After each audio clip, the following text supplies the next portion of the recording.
As competitive Apex Legends has grown over the years, certain playstyles and strategies have become near set in stone as the way competitors and spectators believe the game should be played. In order to win a LAN, you have to have the best POIs, you have to have controller players, and you have to play the meta composition. But at the Year 3 ALGS Championship, one team took all of these rules of competitive Apex and disregarded them entirely. No one expected them to be a team that could challenge for the championship. They came out of nowhere and ignored consensus opinion and the unwritten rules of Apex. And yet, following the championship, Blackhand left their mark on Apex forever. Many people consider them a dark horse, but I think now they know, and many of us watching know, they can win. The Holstein's they're coming, but what can he do about it? Blackhand want to take this fight, but I tell you what, there's more to the party. Here comes the Lion. Are they going to be able to catch him off guard, though? That's the question. Mozambique is going to be good enough to crack some shields. But Hackis now goes down at StrafingFlame. Turns the fight around. That's 2 dead now, and Alliance trying to third party. Let's go! I'm fucking picking! Let's go! This is their fucking... You would imagine to force their way down, well, of course, Blackhand and Inset will be waiting. Moist Esports have been eliminated, and here comes Blackhand as well to clean up. Pick rate for Bang, 78 pick rate for Cat. But I'll tell you what, What's it can be important when you have it involved? Blackhand looks like they're more than happy to take any fight. They are going nuclear in this game. They have 11 KP at the moment. We win this game! We win this game!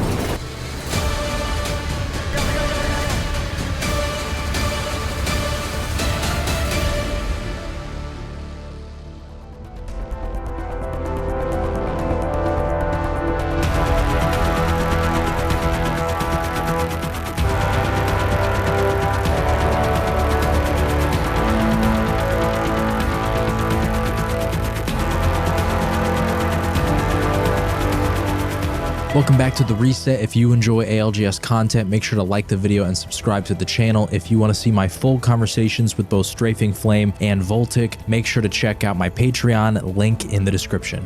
As mentioned in the intro, Blackhand did not have the best POIs, they didn't run the meta composition, and they're a triple M&K team. This team formed following the Split 1 playoffs as their IGL StrafingFlame got dropped from his previous team, Ironblood Gaming. He goes on to pick up Easy Flash and Bugie for Split 2. They placed 3rd in APAC South qualifying for the Split 2 playoffs. They make it all the way to the finals, but end up getting contested and placed 19th overall. Following this performance, they end up dropping Bugie and picking up StrafingFlame's former Ironblood Gaming teammate, Player K. The interesting part about this move, though, was that Bugie was their lone controller player and Player K is mouse and keyboard, meaning we now have a triple M&K squad. Dropping your lone roller player is certainly head-scratching at first glance, but they did so because they really didn't need a fragger, and that's because they have Rising Star Easy Flash. Easy Flash went crazy at LAN, showing that M&K is still capable of putting out insane damage numbers as he went toe-to-toe with the best rollers in the world and consistently was able to come out on top. So, I mean, obviously, Easy Flash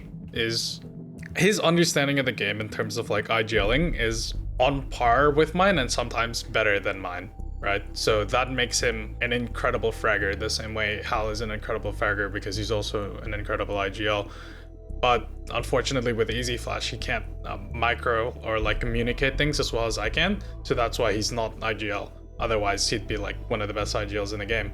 But because of that, like he knows exactly what's going on at all times as a fragger, and like with that information your fighting IQ goes up infinitely. That's why like Hal is so good at fighting. That's why Easy Flash is so good at fighting. Because of how good Easy Flash is at fragging, they didn't just need another controller player, they needed someone who was both an anchor and support player, meaning that the best available option for StrafingFlame was someone who he already had chemistry with, Player K. The role and scheme fit mattered more than the input. Oh, well, Player K, his entire career was support character, and that's what we needed. That was our biggest struggle, because you know, we have Easy Flash, Mar, insane fragger, and it's just like you can't put that on a support character. And you know, your IGL, you want to have them on a role where they can scout and get info and not, you know, sit back in a house and set up. So after playoffs 2, we just decided like, hey, we need to get an M&K on Watson, and Player K was the perfect fit. Now, the reason that the playstyle fit for Player K was so important was due to the POIs they land at and the playstyle they use to overcome these POIs' weaknesses. On World's Edge, they land at Landslide, regarded as one of, if not the worst POI on the map. This POI does have central positioning and is quick to loot, but the loot quantity and quality here is absolutely bare bones. Very little loot to go around and incredibly rare to come out with great attachments, armors, or a lot of heals. On Stormpoint, they land at Stormcatcher, which has somewhat similar strengths and weaknesses as Landslide, although it's not regarded as bad. With Stormpoint, they have the added benefit of Cliffside, providing them with more loot if they want it, as well as the ability to steal the Trident from Alliance at Lightning Rod, giving them the chance to rotate that much faster. So I think everyone kind of overvalues POIs a lot.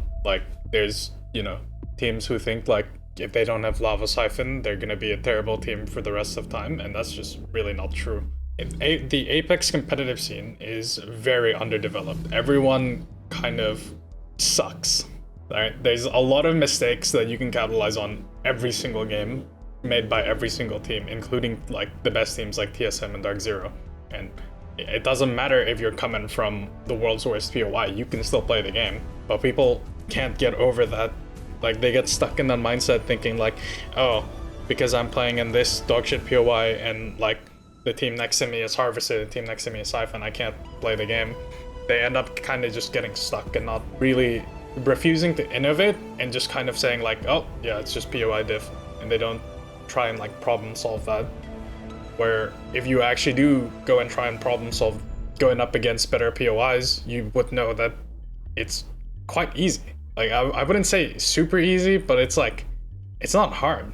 It's nothing concrete at all, The game is so flexible. Now, to really highlight the strengths of their POIs, they will play an early rotate playstyle if Circle allows for them to, and to really overcome the weakness of these POIs, they will be using a legend composition of Bangalore, Catalyst, and Watson. Bangalore and Catalyst were two of the most played characters at Champs with 77% pick rates, but the usual third for the meta comp was Horizon, being picked at a 67% rate. But Blackhand plays Watson instead, and they end up being the only team to actually truly commit to this comp. My philosophy on the game is, in terms of meta and like macro, is look at what TSM run and then try and mirror that. So we at the start we took Bangalore and Horizon, and then we decided like since Catalyst is controller, let's just replace Catalyst with Watson, because coming from Landside we need that shield economy that Watson gives, right? So we ran that for a while, and then I kind of came to the realization that in Bank Horizon, the most valuable character there isn't Horizon, it's not Bang, it's Catalyst. And when I realized that, I was like, all right, let's switch off Horizon for Catalyst, and that paid dividends. Catalyst is an incredibly strong character. The entire reason they chose to play Watson is because due to their POIs, they have a lack of loot quantity. They can save their limited amount of shield bats and cells by utilizing her ultimate to heal their shields throughout the game. But Watson's ultimate also provides another unique benefit, that it can destroy any incoming projectiles. In the current meta, where opposing teams are all running Horizon and Bangalore and even some Fuse, the Watson ultimate can prevent all of these ultimates, grenades, throwables, everything from impacting your team. Watson combined with a Catalyst allows for space control like no other. Blackhand was able to create a defensive perimeter that was near impossible to breach, and with their playstyle of rotating early plus the addition of Bangalore to be able to quickly cover space, they were able to secure incredible spots that played into their advantage. But let's clarify one final thing. Historically, across competitive Apex, when you see a team running a Watson and you hear that team lands in the center of the map and rotates early, there is a natural stereotype that can build up in your mind where you expect this team to lack aggression, adaptability, or killing power, especially when you hear that they are a triple M&K roster. But Blackhand are far from it. Just listen to Imperial House thoughts on them during Champs. We ran into them a couple times, but we only actually fought once, and they just like steamrolled us. That was just crazy. Yeah, but yeah, they were. You can tell like when someone, when you go into a game, like even the first game, like you just watch a team play or you fight them, they're just gonna like probably roll your shit. Jeez. Like it's like the first 10 seconds. Like the momentum. You can just tell the momentum. Like when we fought them, like the momentum that they had was just like a brick wall running at you. Insane. Like literally, that's how it felt fighting them. and there is no better way to show Blackhand's dominance than heading straight into the winner's bracket. At Champs, Blackhand started off hot, placing second overall in groups, which surprised many. At the Split 2 playoffs through groups, they had to go through the loser's bracket, so it was clear that this was a very different team. Blackhand, although they play to rotate early and have a legend composition that lends itself to defensive gameplay, absolutely decimate this winner's bracket lobby in a fashion that has never been seen before. In terms of raw killing power, this may be the most dominant bracket stage ever. Blackhand places first in this set without winning a single game. They managed to accomplish this by putting up 50 total kills, essentially doubling the next highest kill total team. We're going to start off with a north pad zone, and we see that StrafingFlame is attempting to steal the Trident from Alliance. No, you hug us. I'm just, everyone take the car. Whoever doesn't get the car takes the gun. Yeah, go away. You should be first. I'm easy all the way. Just take carry before you go look. Yeah, I'm taking cannon iron. Take carry. See you later, friend. He doesn't get it, and this bit is crucial. Blackhand being able to secure this Trident enables them to pull off a similar strategy that is well known mainly by Dark Zero, who utilized the Trident to turbo rotate far faster than almost any other early rotate team. But this is because the Tridents are only located on the edges of the map, so most of the early rotate squads don't have full access to this strategy. So without the Trident, naturally their priority to certain zones decreases, leading to them playing this zone far slower than they might typically. They decide to utilize the command center rotate off of height in hopes of flying over wall and into north pad, but Easy Flash slightly messes up his flight, leading them to have to delay even further just to walk it in. Now, the one risk to this play that Blackhand decides to do going through wall is the possibility of Alliance from Lightning Rod mirroring their rotate and deciding to pick a fight with them, but they end up disregarding it under the assumption that Alliance is going to go craft at Stormcatcher, but Alliance doesn't do this. They instead decide to make the move towards wall, and the timing could not be worse as TSM is inside the wall and Blackhand has decided to pick a fight. On the inside of the wall, Verhulst is watching the door and he is glued to it, hoping to see any approaching teams before they get too close. Now, the only reason that TSM is actually even here is because earlier Hal got picked off, forcing Reps and Verhulst to retreat, and with such a large space to hold, the two exits being so far apart, Verhulst and Reps are spread out to try and prevent themselves from being surprised. Ready? Go. On the door. I'm left 40. I'm holding curtains, alright? I think. Yeah, that's walking in Where? He ran. Come. Under him. They ran. I net. Netting right. Netting in. Fuck. I fuck my net. Fuck,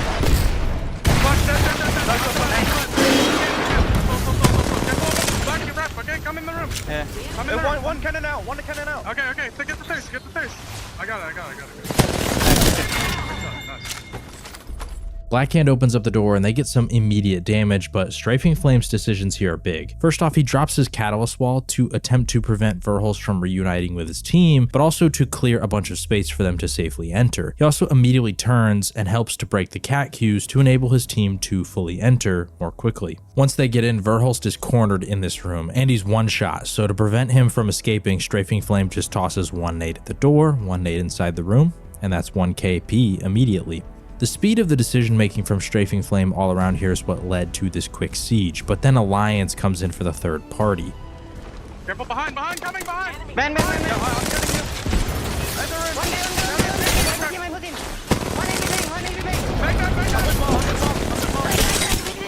Back that. On me! Sit on! Oh my god, bro. Let's go!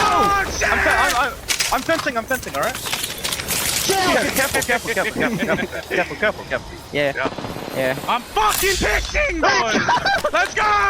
This is the fucking ultimate Wait, I get fucking evac. Nice, I need that ammo.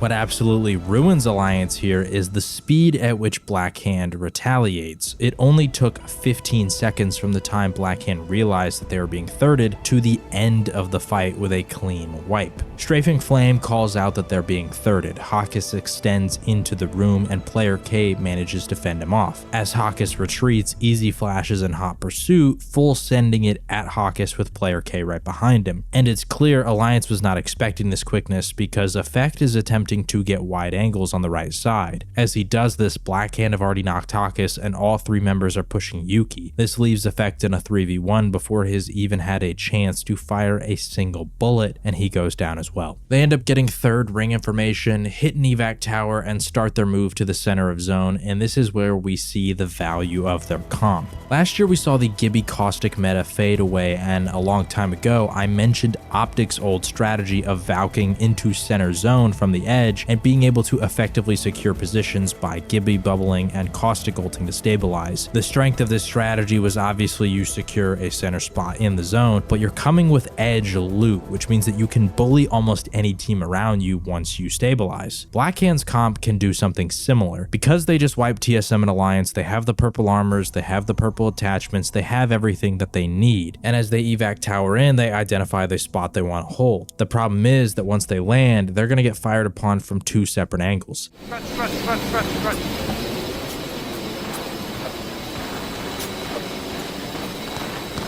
be good.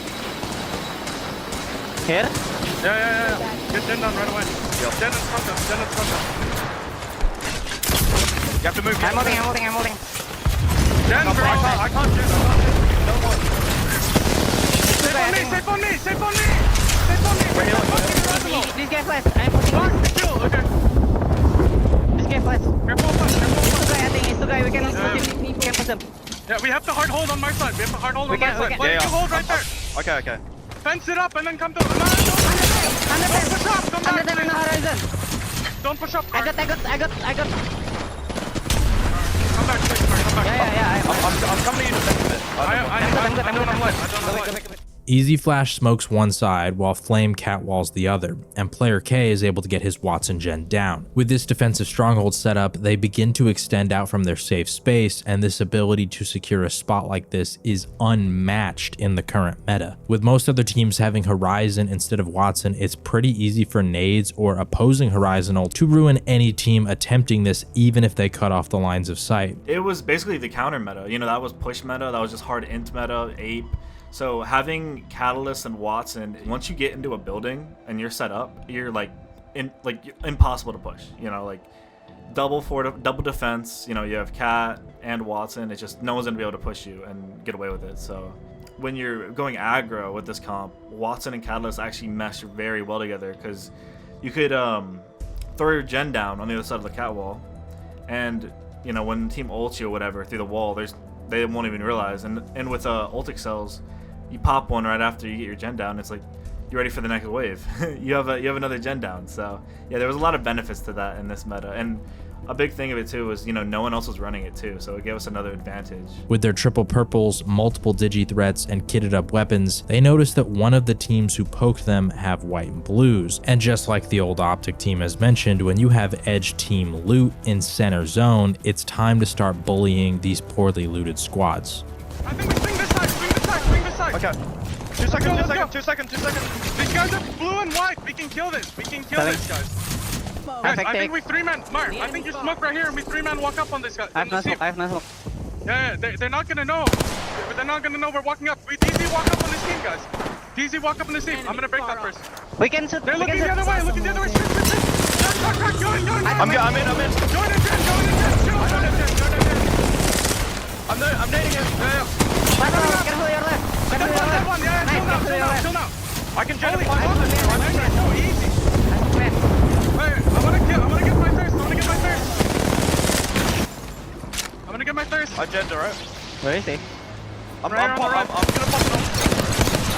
I'm still carrying behind. We're good. So once again, they secure a better position than the previous, and then they begin to extend out. This is how Blackhand plays when having to play as an edge team. They stabilize a spot and then begin to extend their area of influence by spreading out and claiming space. Then they search for a weakness nearby, whether it's a team who doesn't suspect a push, a potential third party, or simply a team with far worse loot. They take their spot for themselves. If it's better, rinse and repeat. And of course, with the quickness in which they strike, they don't allow for other teams to think. They don't give them time to react. If they have any advantage, they play on it immediately. And also you're going to notice how heavily they abuse Bangalore smokes. Easy Flash is always on the front lines of Strafing Flame, whether used defensively or offensively. His smokes, a vast majority of the time, are being used to immediately put damage down range. As a triple M&K team, this is crucial because Bangalore smokes remove aim assist. It's also slightly disorienting to have a smoke drop directly on you, and with Blackhand rushing it down, there is little these controller players can do when Easy Flash and Strafing Flame are swinging on you in smoke. Strafing Flame as an IGL also has some of the best awareness in the game. I've shown his quickness in fights and calls already, but his ability to relay information is kind of insane. Just listen to this clip as he is able to relay the plan, their biggest threat, the immediate actions player K needs to take. He ensures his team never gets distracted by a nearby squad, and a contingency plan if things go wrong.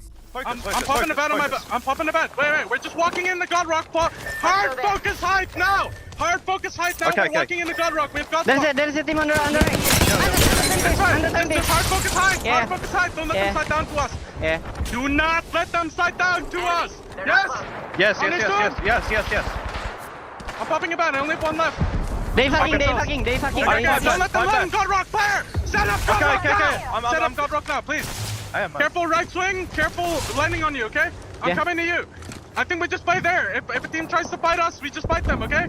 Yep. From God Rock, we just stare at them. I got a good gen here. Yes, nice. Good gen. Look behind on Mark. Careful, no one lands on us. We just got bang off. We might get pushed. I look at Yeah, I'm holding it. They see if we can kill here later. Once our back is fully clear. We have a lot of health. Okay.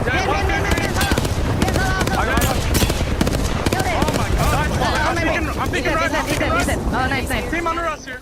And now that their back is clear, boom, we are right back in the fight.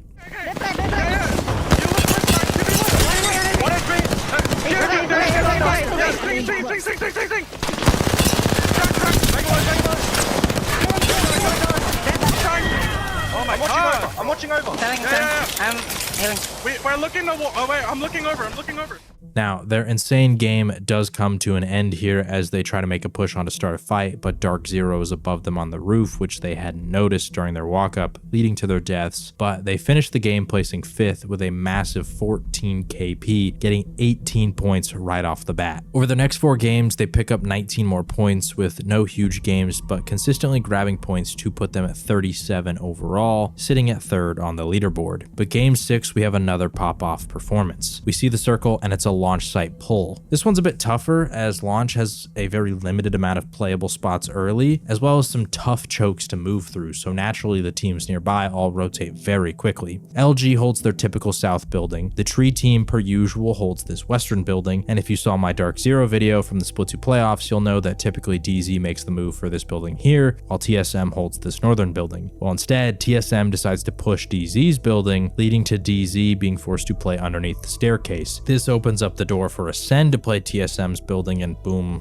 all the playable spots are taken early. Ironblood Gaming and Optic are coming from Dome and Stacks rotations on the south side of the map, and you can see how quickly everything is being taken up by the teams who have prio over Blackhand. It doesn't help either that Blackhand's rotate gets delayed because NRG evacs from staging and begins to pressure them from the height, causing them to temporarily retreat into Harvester, allowing NRG to actually rotate out past them. All of this has frustrated Strafing Flame and puts them in a position where the game plan has been completely chalked, so this is a perfect game that shows their ability to adjust on the fly. They grab a quick kill on the dojo, and then they make their rotate into the outer edge of launch. Once again, we're going to see the power of this comp. Bangalore and Catalyst used for rotations, Watson to stabilize once they reach the cut. Plan me. Yeah, it's full safe here.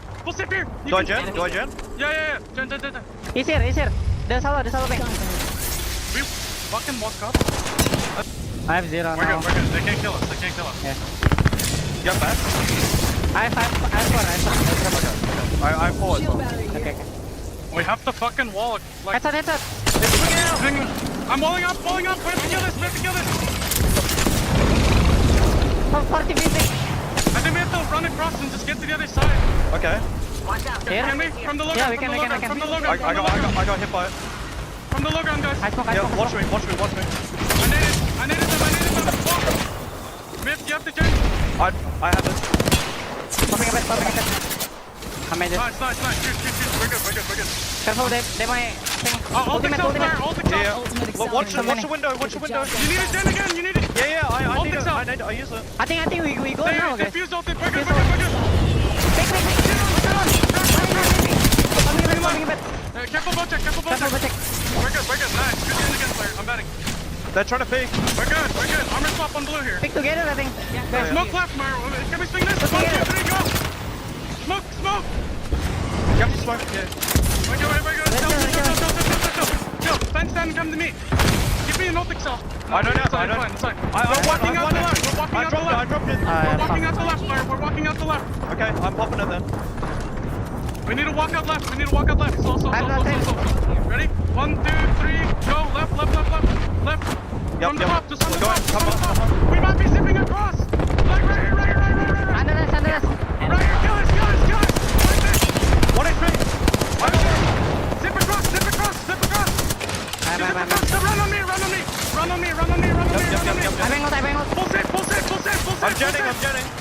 Look behind and left. Popping a bit. Chill. Hug me. I mean, come on, dude. The Watson preventing that fuse from killing them multiple times, completely eradicating the ult, is the only reason they survive in that cut the entire time. Any other team in that lobby is probably going to die in that very position. But because they had the Watson, they survive. They are now in a position where the teams in the building, as well as the south side of the map, are in power positions, but are also isolated. This means Blackhand is going to be able to clean up the scraps on the north side of this zone. 1, 2, 3, go. Come to me. Wipe this. Yo. Starting. One get behind you. Trust me right away. Yeah. Hold on.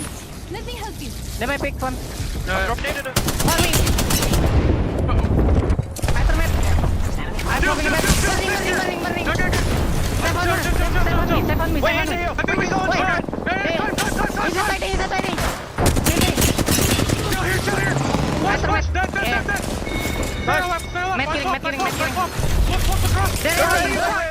Then, once again, late game, Blackhand find a weakness around them. Blue shields on the team outside, and it's time to swing. We may have to pick this. Guys, I think we triple swing right, guys. Come to me. Blue armor. 1, 2, 3, go. Swing this. Dead. Heal on me. Yep. We're gonna get wrapped. Careful. Ball. Come to me. So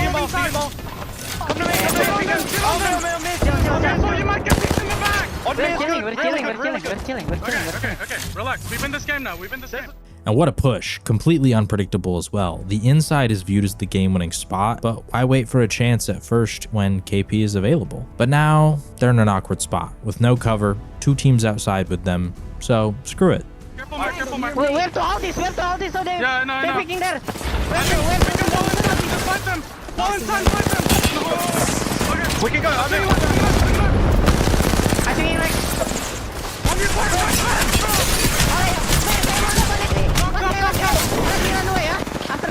Yeah. Pressing. Chill. I'm okay. Behind you, careful. Nice. Behind you on the door. Team. I'm popping a bit. I'm okay. One enemy. Dead. Picking high. I'm okay. You guys win this. Take it. Nice. I know. Kill him.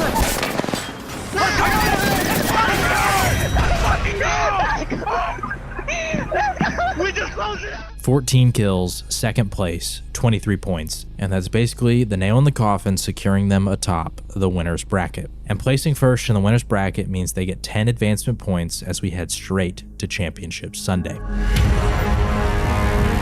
Here's the deal. Everyone's been talking about it. I'm going to talk about it. But all I have to say is heavy is the hand, and will Blackhand take this land? To begin the championship finals, we have an interesting scenario with Blackhand's POI Stormcatcher. Fellow APAC South team MDY White had qualified for the finals as well, and they also decide to claim Stormcatcher, meaning that they're going to contest Blackhand for it. But Blackhand knew how devastating a contest on finals day could be, so they decided to make an agreement with MDY White. So when we realized they weren't going to leave, we went to them like a couple hours before the finals and we said, hey, let's do contract. Like we do custom contests, and whoever wins 3 like first gets to keep the POI and the other has to leave, right? Unfortunately, the servers weren't running at that time and they wanted to go eat, so we ended up not doing that. And then they didn't want to do TDMs either, so what we ended up doing was, if we had, like going into the finals, if we had 20 points more than they did going into Stormpoint, because we started 2 games on World's Edge, then they would leave and then they would give us Stormcatcher. But going into Stormpoint, like our World's Edge games were quite terrible, so we weren't 20 points ahead of them and we had to leave, you know, because like I would say honor is a really big thing, right? I'm not gonna go back on my word on things like that. So we ended up leaving, playing on Jurassic, and our first game was a 0 point, and then our second game was 10 points. So it wasn't like it was absolutely terrible, but I think that did really affect our performance, because I believe going from Stormcatcher, if we had Stormcatcher going to those 2 Stormpoint games, we would have like played really well. Like we would have averaged over 10 points a game easily. So as StrafingFlame detailed, if Blackhand ever held a 20-point lead over MDY White going into a Stormpoint game, they would be getting Stormcatcher and MDY White would be taking Jurassic. But as he showed, the first 4 games did not go to plan, as they struggled to start on World's Edge, and then having to play out of Jurassic did affect them on Stormpoint. These next 2 games are going to be big, because not only are they attempting to hit match point, but if they can, they want to ensure that they get that 20-point lead over MDY White, so they have the opportunity to try and close everything out at their POI in games 7 and 8. So into game 5 we go, and we begin once again at Landslide, and look at that circle. Problem is, Blackhand doesn't have a ring console, but NRG does, so they're going to simply watch NRGs rotate to determine where the circle is pulling. But then the lobby starts swarming. Harvester team is running towards them. Teams are evac towering over into Countdown, leaving them left wondering where to go. The spot they want gets taken, but Blackhand doesn't intend to settle for something lesser. We just chill here. I think we play here then. I think we play here, guys. They're swerving for us. They're taking the spot. If they fight there, we're gonna third. An enemy out there. Sentinel. Let's get Greg, let's get Greg. Okay, last guy.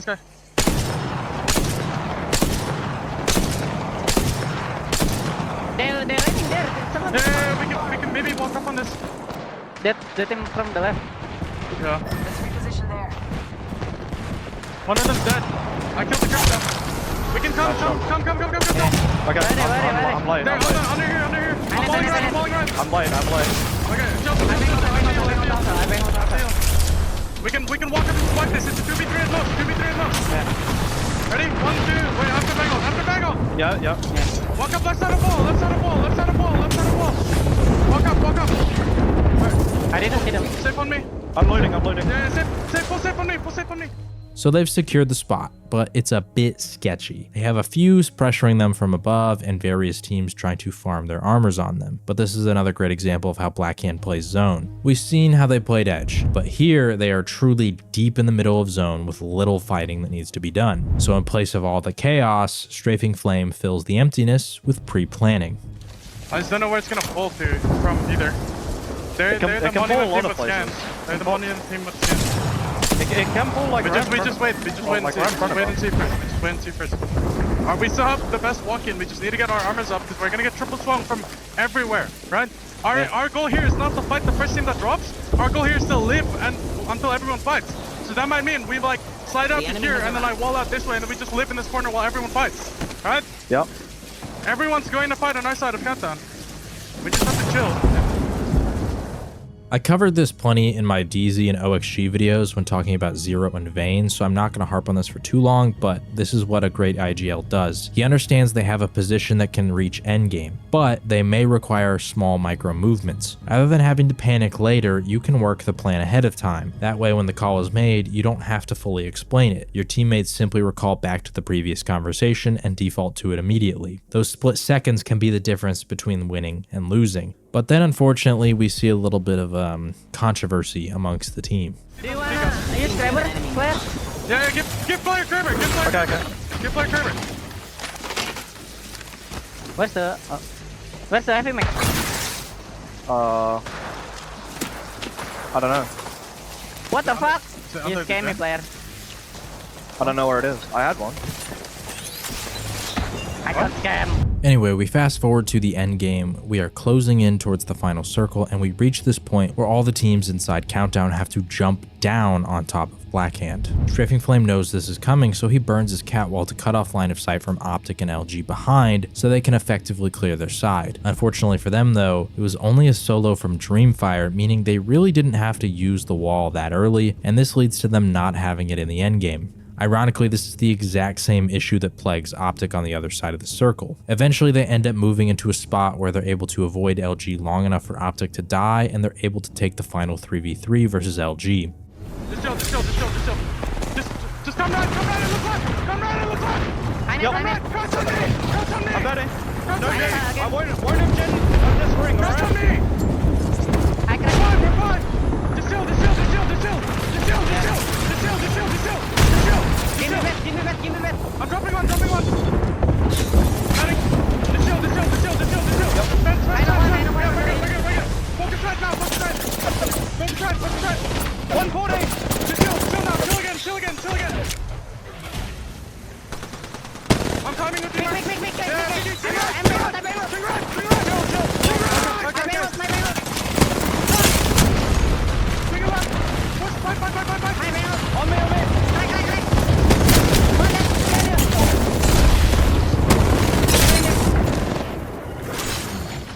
Pushing you. Behind you. Batting here. No, it's okay. Real good though. Where did they die? Where's the boxes, bro? This loss in the moment is going to sting as they pick up 15 points only to realize they are 3 points short of match point.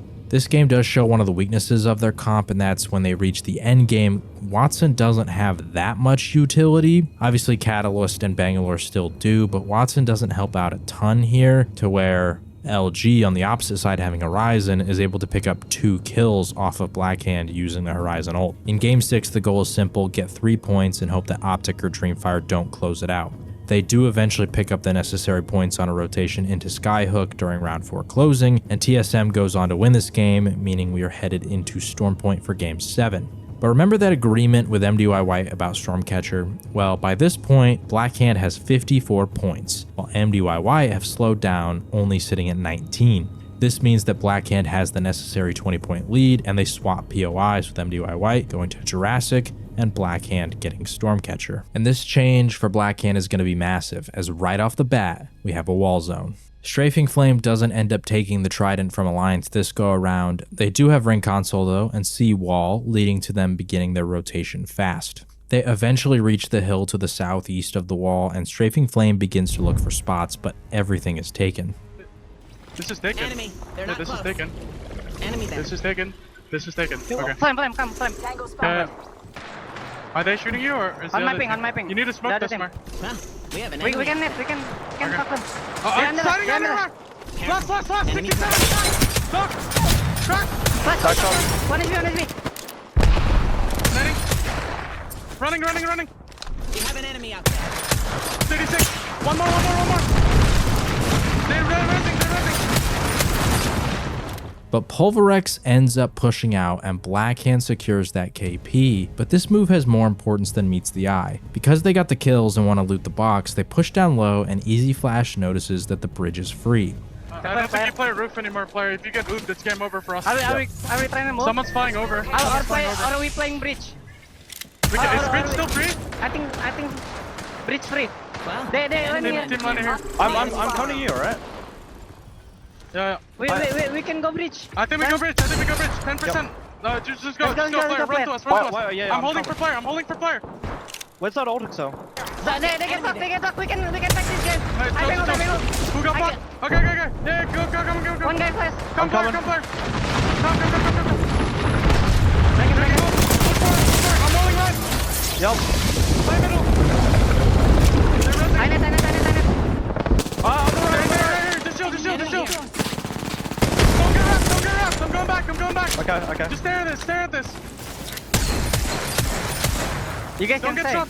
Just chill. Yeah. As they move up, NRG lands on the opposite side of the bridge, and they're able to successfully push them out and hold it themselves. They wait here till we reach the end game, and then this happens. Fuck, I think play left. On me, play left. Yeah, yeah. We're good. Chill. Don't get stuck. Chill. Video. Walk in. Big dick left. That's this one. That's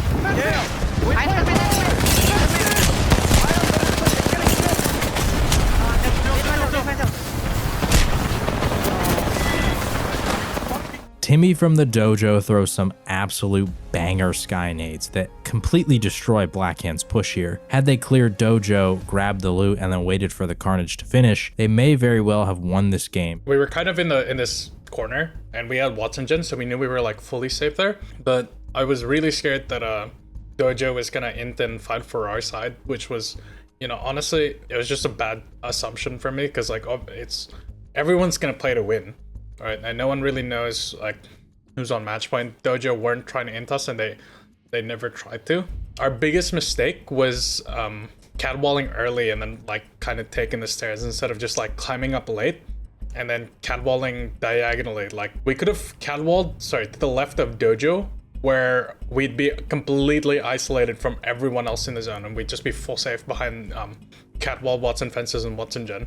We would have won right there. Unfortunately, we didn't think of that catwall going into it, so I forced the catwall where it isolated us and dojo, and the rest of the lobby was on the other side. And I knew like we had to fight dojo, so I tried to force the fight as quick as we can. And unfortunately, as I called to fight it, I think it might have been designful, but someone from that team throws a vertical frag grenade, and it hits all of us for 100.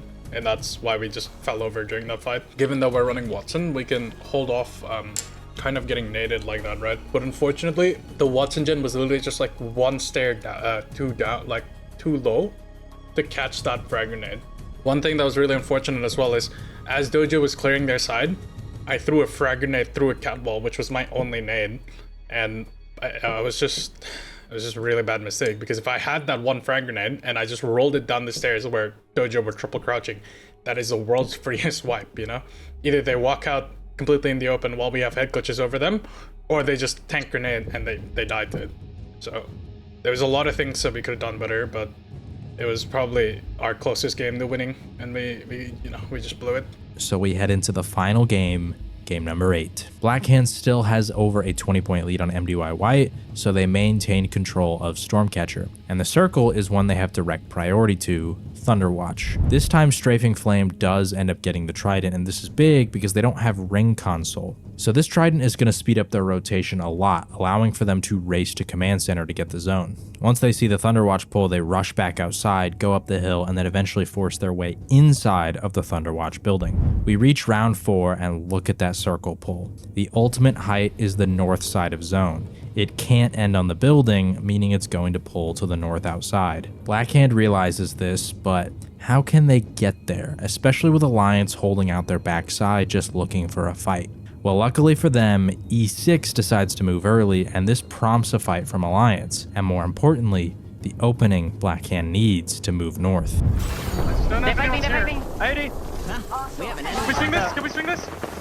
Oh, you wanna go? Let's go. Get to the Okay. spot. Really? Come. Cryptos, yes. I break it. They know, yeah. Come. 100. Come. I'm in.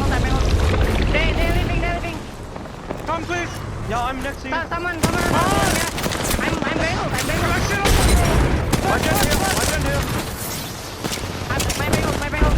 I'm sitting on them. Knitting. I'm no Digi. I can't see. Active. Chill. We We're didn't not walk in. forward. Didn't walk forward and kill them. Fight forward. 1, 2, 3, go. Sit on me. I killed. Sit on me. Landing on It's us. not safe. Walk forward. Don't die. Walk forward. We're good. This is a potential game-winning play, and the end game is clear. South is going to become a bloodbath, and the north is going to be a fight between TSM and Blackhand. Let them. We're walling up the right. Yeah. We're doing enough. Fuck. Just walk. I don't fall. Let's go. Just walk. Yeah. There's someone here. They I took the right step. I break it. I gen. They're holding. Chill, one point. Chill right there. You're good. I'm putting all of them. Putting all of them up behind the bucket. I'm ready to go. Enemy spawn.